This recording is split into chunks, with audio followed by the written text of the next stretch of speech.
মুড়ি আজকে শেষ হবে না। Bye bye. আসসালামু আলাইকুম, আশা করি আপনারা সবাই ভালো আছেন। আমরাও আছি আলহামদুলিল্লাহ ভালো।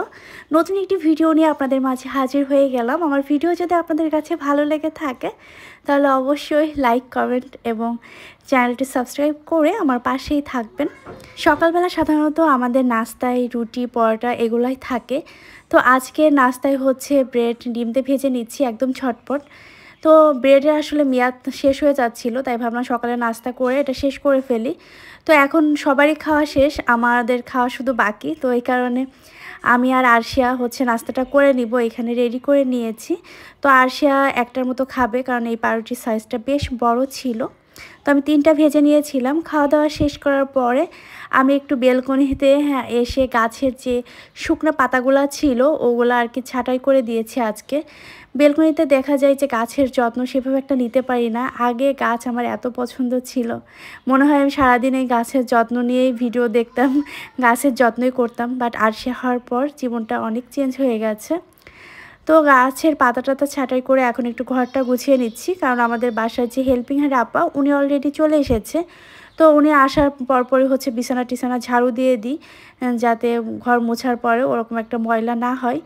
তো এইখানে হচ্ছে আরশিয়ার খেলনাপাতি বেশি থাকে, দেখা যায় যে এলোমেলো। আর ওকে হচ্ছে একটা বইয়ের মানে বক্স কিনে দেওয়া হয়েছিল, এরকম ছোট ছোট কয়েকটা বই আছে সেখানে। তো বইগুলো আসলে কয়েক মাস আগেই কিনে দিয়েছে ওর বাবা ওর জন্য, কিন্তু আরশিয়া তো অত এখনও বড় হয়নি যে বই পড়বে।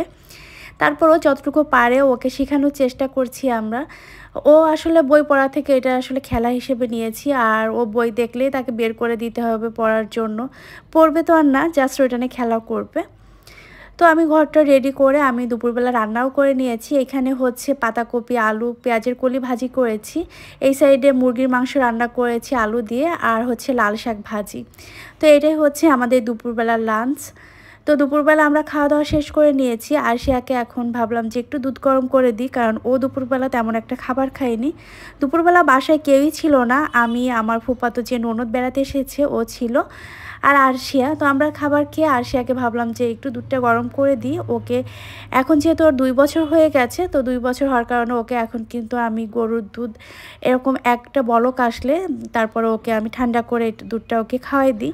গরুর দুধ কিন্তু অনেক বাচ্চা হজম করতে পারে না, এই কারণে আরশিয়াকে হচ্ছে 1 বছর থেকেই ওকে দুধ দিয়ে অনেক ধরনের খাবার তৈরি করে দিয়েছি। এই কারণে আমার মনে হয় যে ও এখন একদম লিকুইড দুধটা খেতে পারে, ওর কোনো সমস্যা হয় না আল্লাহর রহমতে। আরশিয়ার জন্য বাহির থেকে দুধ নেওয়া হয় না, আমরা বাড়ি থেকে সবসময় দুধটা নিয়ে আসার চেষ্টা করি। যেহেতু আমার ছোট ভাই থাকে আমাদের সাথে, ও প্রায় বাড়িতে যায় আর ওই সময় ও দুধ নিয়ে আসে।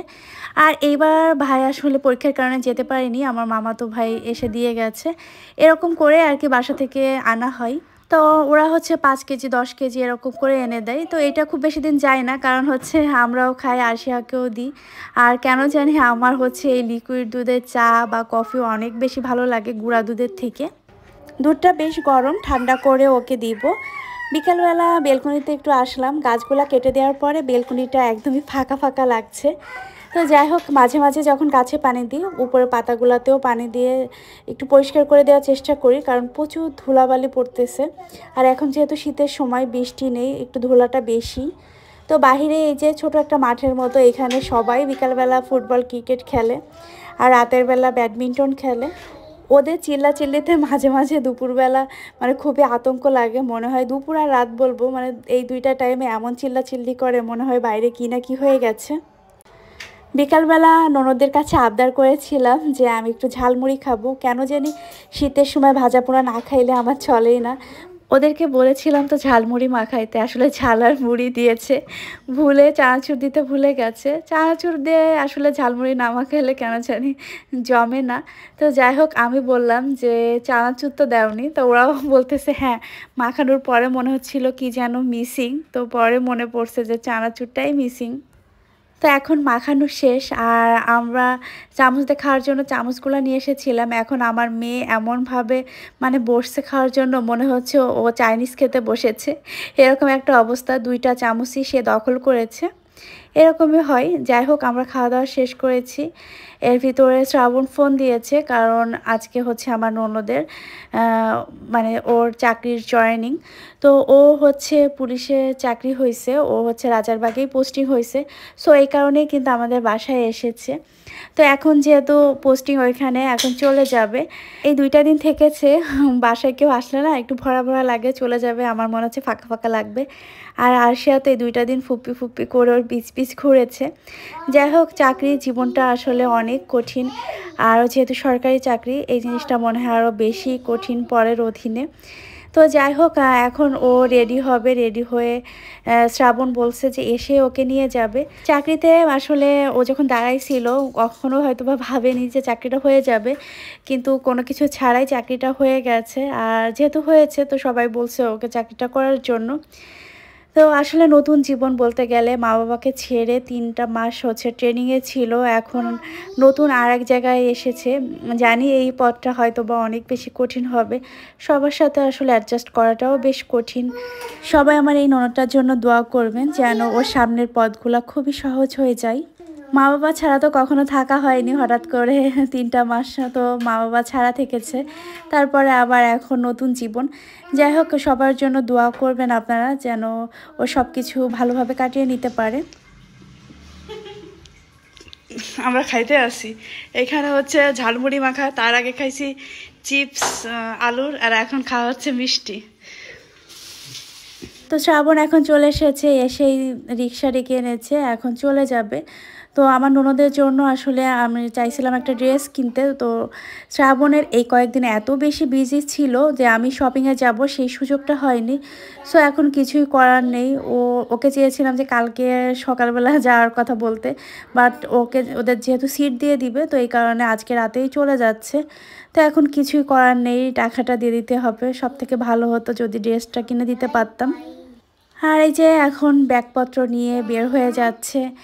আর সবথেকে ভালো বিষয় যেটা, সেটা হচ্ছে একদমই আমাদের বাসার কাছেই বলতে গেলে, খুব বেশি একটা দূরে না, রাজারবাগ পুলিশ লাইন। তো সো এই কারণে একটু হলেও ভালো লাগছে যে যদি কখনো ছুটি হয়, সময় হয়, তখন আমাদের বাসায় আসতে পারবে।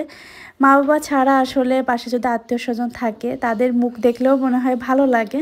তো আমরা তো সবাই বলছিলাম যে মন খারাপ করো না, আমাদের বাসার পাশেই যেহেতু, তো তোমার সময় সুযোগ হলেই চলে আসবে।